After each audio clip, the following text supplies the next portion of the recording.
Well, thank you for clicking on the link so you can hear what I have to say. So a couple persons, six actually persons asked some questions about Revelation chapter 5, and I thought I would do a video to just help address some of the questions, just basic questions about it. So this is sort of like a summary or a recap on the book of Revelation chapter 5. I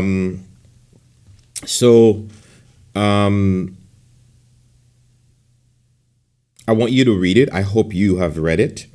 If you haven't, please do so. And it seems to be hard for some folks to understand. So here is my take on this chapter. The main message of Revelation chapter 5 is that Jesus alone is worthy of worship. Why do I say that? A few years ago, we visited Mackenzie King Estate. And so this is a historic home. Well, the estate is there, but there is the home on the property.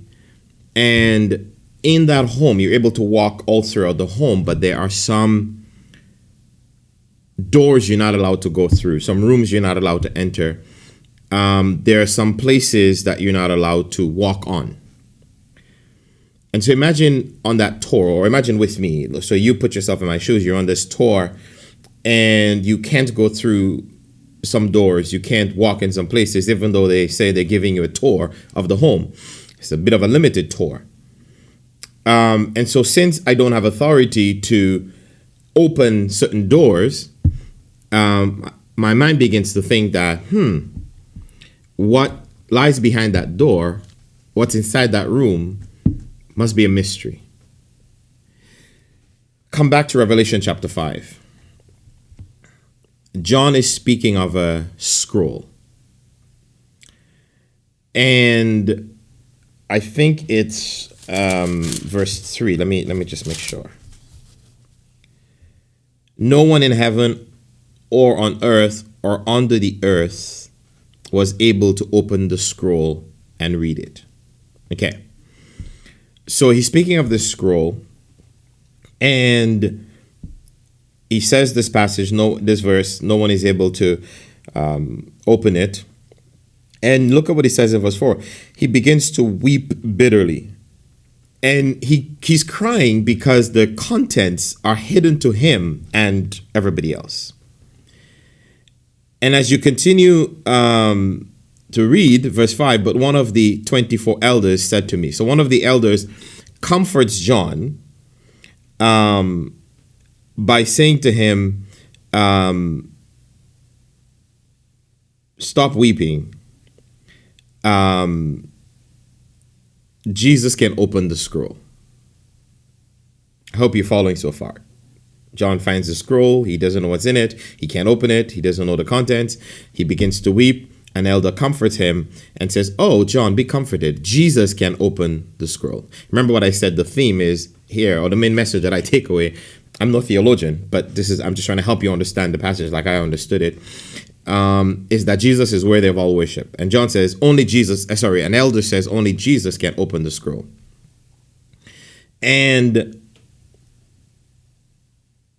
eventually, creatures and elders around Jesus sing, worthy are you to take the scroll and to open its seals, for you were slain by your blood, you ransomed people for God from every tribe and language and people and nation, something along those lines. I think it's around verse 9.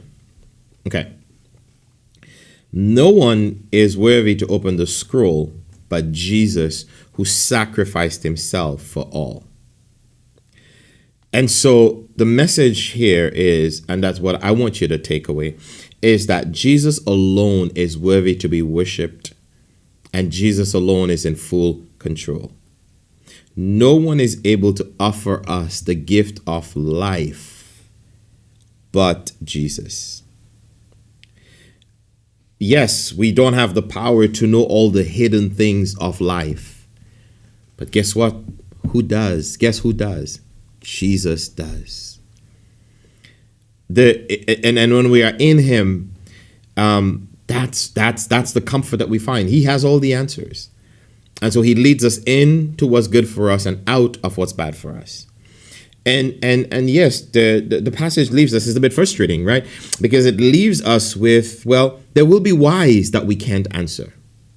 And there will be next steps that we may not see. The passage says, the chapter says, there is a future that we won't be able to imagine. There are things we may not understand, but we should not fear or worry about the unknown, because Jesus holds us and our future in his hand. And so this is why verse 12 is just absolutely beautiful. Worthy is the Lamb who was slain to receive power and wealth and wisdom and might and honor and glory and blessing.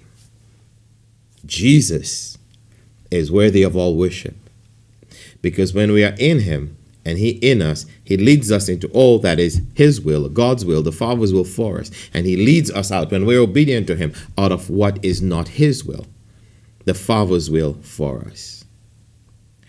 So essentially, the takeaway from this is Jesus is in control. He's worthy of all worship. So why are you trying to be in control? What are you trying to control? And so what the reflection thought is, well, what step can you take to trust Jesus with the areas of your life where you are trying to control, instead of leaving it up to him, instead of trusting him? And finally, are you really committed to Jesus? And one of the ways to know that is, are you experiencing the benefits of commitment to Jesus? So may the Lord help us to always make Jesus the object of our worship, because he alone is truly worthy of all worship. And may the Lord help us to trust him when we want to know why and we can't. To trust him when we don't see the next steps to be obedient. To trust him when we can't see the future and we want to see the future. May the Lord help us to not live fearful and worrisome about the unknown, but to trust in Jesus. Because he lives, we can face tomorrow, because he lives in us and we are in him. So I hope that this has helped you. I hope that at least you were able to understand a little bit better Revelation chapter 5. Again, as always, share a comment, make sure and like the video, so we know that it makes a difference in your life. So may the strength of God pilot you. And may the power of God preserve you. And may the wisdom of God instruct you. May the hand of God protect you. May the shield of God defend you. May the host of God guard you against the snares of evil and the temptations of this world. And may you intentionally acknowledge and live as though Christ is with you, before you, in you, and over you. For his glory's sake, and in his name I declare this over you. Amen.